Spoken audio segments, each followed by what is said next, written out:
Welcome to GPS study live. GPS study live में आपका स्वागत है।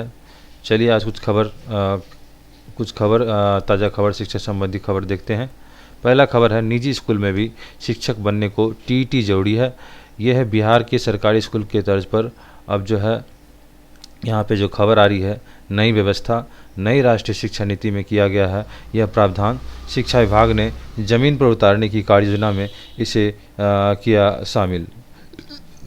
बिहार के सरकारी स्कूलों की तर्ज पर अब निजी स्कूल में भी शिक्षक बनने के लिए शिक्षक पात्रता परीक्षा यानी टीईटी की अनिवार्यता होगी, क्योंकि टीईटी परीक्षा के अंकों के साथ साक्षात्कार की व्यवस्था लागू की जाएगी। इसके माध्यम से निजी विद्यालय अपने यहाँ शिक्षकों का चयन कर पाएंगे। राष्ट्रीय शिक्षा नीति 2020 में केंद्र सरकार ने यह प्रावधान किया है। बिहार में भी इसे लागू करने को लेकर संजीदगी दिखाई पड़ रही है। बिहार में नई शिक्षा नीति को जमीन पर उतारने के लिए पिछले ही महीने से तेज हुई है। राज्य स्तर पर अपर मुख्य सचिव संजय कुमार की मौजूदगी में संपन्न हुई एक दिन की कार्यशैली नई शिक्षा नीति का पाठ सभी जिला शिक्षा पदाधिकारी और सभी क्षेत्रीय शिक्षा उप निदेशक को पढ़ाया गया। राष्ट्रीय शिक्षा नीति को लागू करने के लिए शिक्षा विभाग के निर्देशन पर बीईपी ने एक रोड मैप अर्थात कुंजी बनाया। इस कुंजी में भी इसे प्रमुखता से अंकित किया गया है कि निजी स्कूल समेत सभी स्तरों के शिक्षकों के नियोजन के लिए शिक्षक पात्रता परीक्षा आवश्यक होगी। विदित है कि आरटीई के तहत 2015 से ही राज्य के सरकारी स्कूल में अप्रशिक्षित शिक्षकों की नियुक्ति पर रोक है और उसके बाद टीईटी की उत्तीर्णता आवश्यक किया गया। एनसीईटी के सख्त रवैये के बाद बिहार समेत देश भर में 1 अप्रैल 2019 से केवल प्रशिक्षित को ही बतौर शिक्षक रखने का नियम सभी सरकारी और निजी स्कूल में शामिल है। अब टीईटी बाध्यकारी होने से अगली टीईटी में उत्तीर्ण शिक्षक अभ्यर्थियों के लिए निजी स्कूल में भी अवसर खुल जाएंगे। तो यही है, परीक्षा प्रणाली जो है वो लचीली होगी। बिहार की नई शिक्षा नीति लागू होते ही परीक्षा प्रणाली लचीली हो जाएगी। साथ ही तीसरी, 5वीं और 8वीं से संबंधित अथॉरिटी द्वारा परीक्षाओं का आयोजन होगा। बिहार में 5वीं और 8वीं परीक्षा पहले से ही बीईपी के संयोजन में होती रही है। अब इसके तहत तीसरी कक्षा की परीक्षा भी महत्वपूर्ण हो जाएगी। नई शिक्षा नीति के तहत सभी कक्षा के बच्चों को हर साल प्रगति पत्रक दिया जाता है। इसमें स्व मूल्यांकन, सहपाठी मूल्यांकन, क्विज, रोल प्ले, समूह कार्य, शिक्षक मूल्यांकन शामिल है। देखते हैं अगली खबर क्या देख रही है। दुर्गा पूजा में शिक्षकों का वेतन भुगतान नहीं होने से दोषी अधिकारियों पर कार्रवाई हो।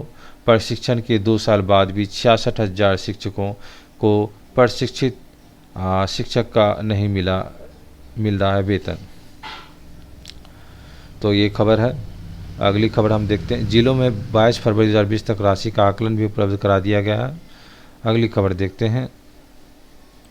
अगली खबर है कि अब 22 तक इंटर में होगा स्पॉट एडमिशन। इंटर में स्पॉट एडमिशन के लिए बिहार में अब अवधि बढ़ा। 22 नंबर से अधिक मैट्रिक की शंटप परीक्षा है। अगली खबर देखते हैं। T20 विश्व कप आज से द्रविड़ होंगे अगले कोच। भारत ए और अंडर 19 के प्रभारी। बेंगलुरु स्थित राष्ट्रीय क्रिकेट अकादमी के प्रमुख ऋषभ पंत, पृथ्वी शाव और शुभमन गिल जैसे खिलाड़ी को निखारा। चुनौती क्या है? अगले साल T20 और 2023 में एक दिवसीय विश्व टेस्ट चैंपियनशिप फाइनल 2023 में होना है। एशिया कप अन्य दौरों में उम्दा प्रदर्शन का दबाव रहेगा। अगली खबर देखते हैं। बिहार के अर्नब को देश में 9वीं रैंक मिली है। 324 अंक मिले हैं। 360 में भोजपुर के अर्नब आदित्य सिंह को।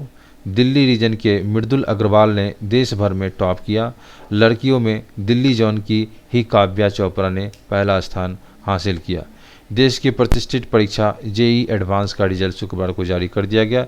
इस परीक्षा में एक बार फिर बिहारी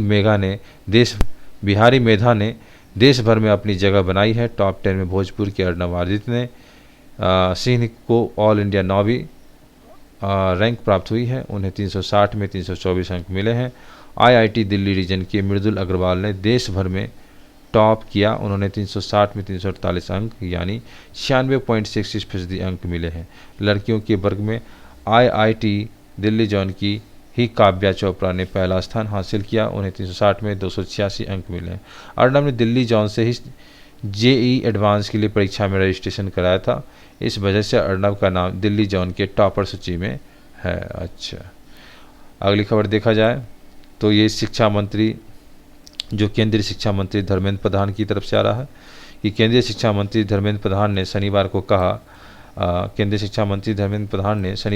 कि प्रधानमंत्री नरेंद्र मोदी के नेतृत्व में लाई गई नई शिक्षा नीति में पढ़ाई भी और कमाई भी इस पर जोर दिया जाएगा। शिक्षा मंत्री और अल्पसंख्यक कार्य मंत्रालय मिलकर कारीगरों, दस्तकारों के बच्चों को पढ़ाई के साथ साथ कौशल विकास का प्रशिक्षण मुहैया कराएंगे। उन्होंने यूपी के रामपुर में 29वें हुनर हाट के उद्घाटन मौके पर यह टिप्पणी की थी। अगली खबर हम देखते हैं, वेतन भुगतान नहीं होने से जिम्मेदार अधिकारियों की कार्रवाई की मांग हो रही है। अगली खबर देखते हैं, 11वीं कक्षा में स्पॉट नामांकन की तिथि बढ़ी 22 अक्टूबर तक बढ़ गई है। इस बाबत बिहार विद्यालय परीक्षा समिति द्वारा राज्य के सभी जिलों में शिक्षा पदाधिकारियों को निर्देश दिया गया है। स्पॉट नामांकन के लिए पहले 8 अक्टूबर तक ऑनलाइन आवेदन होने तथा 10 अक्टूबर तक नामांकन की तिथि तय थी। अब स्पॉट नामांकन के लिए 22 अक्टूबर तक तिथि विस्तारित की गई है। नामांकित विद्यार्थियों को OFSL पोर्टल पर अंतिम रूप से ऑनलाइन अपडेशन 23 अक्टूबर तक करने का निर्देश दिया गया है। अगली खबर देखते हैं क्या है, मैट्रिक के सेंटर परीक्षा 12 से है। मैट्रिक का जो सेंटर परीक्षा होगा वो 12 नवंबर से होगी। सेंटर परीक्षा में वार्षिक माध्यमिक परीक्षा 2022 में सम्मिलित होने वाले पंजीकृत नियमित एवं स्वतंत्र कोटि के छात्र छात्रा शामिल होंगे। सेंटर परीक्षा बिहार विद्यालय परीक्षा समिति के प्रश्न पत्रों से होगी। हालांकि सेंटर परीक्षा विद्यालय स्तर पर होंगे। इस बाबत बिहार विद्यालय परीक्षा समिति द्वारा जिला शिक्षा पदाधिकारी को निर्देश दिए गए हैं। अगली खबर देखते हैं, सेवानिवृत्त के दिन ही मिलेगी भविष्य निधि, जिसको प्रोविडेंट फंड हम लोग बोलते हैं, PF बोलते हैं। तो भविष्य निधि वो ग्रुप बीमा की राशि। सेवानिवृत्ति होने वाले शिक्षक कर्मियों को सेवांत लाभ देने की तैयारी है। शिक्षक एवं शिक्षकेतर कर्मियों को सेवानिवृत्ति के दिन ही अनिवार्य रूप से भविष्य निधि एवं ग्रुप जीवन बीमा की राशि का भुगतान होगा। शिक्षा विभाग इस निर्देश का अनुपालन सख्ती से करने के लिए जिले में तैयारी है। जिला कार्यक्रम पदाधिकारी यानी स्थापना अरुण कुमार मिश्रा ने जिले के सभी राजकीय प्रोजेक्ट एवं अल्पसंख्यक माध्यमिक और उच्च माध्यमिक विद्यालयों के प्रधानाचार्य प्राचार्य को निर्देश दिया है। अपने ही विद्यालय के आगामी 6 माह तक सेवानिवृत्त होने वाले शिक्षक शिक्षकेतर कर्मियों के सेवांत लाभ से संबंधित दावों का निष्पादन के लिए प्रस्ताव उपलब्ध कराएं, जिससे ग्रुप जीवन बीमा एवं भविष्य निधि में संचित राशि का भुगतान सेवानिवृत्ति की तिथि को किया जा सके तथा पेंशन का प्रस्ताव महालेखागार को भेजा जा सके। अगली खबर देखते हैं।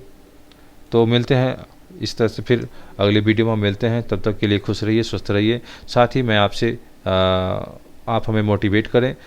हम आपके लिए जो है योजना संबंधी, शिक्षा संबंधी न्यूज, उसके बाद रोजगार संबंधी पूरे भारत और बिहार में रोजगार संबंधी टीचर से वैकेंसीज वगैरह हम लेकर के आते हैं और कुछ टेक्निकल न्यूज़ लेकर के आते हैं। तो मिलते हैं अगले वीडियो में, तब तक के लिए धन्यवाद।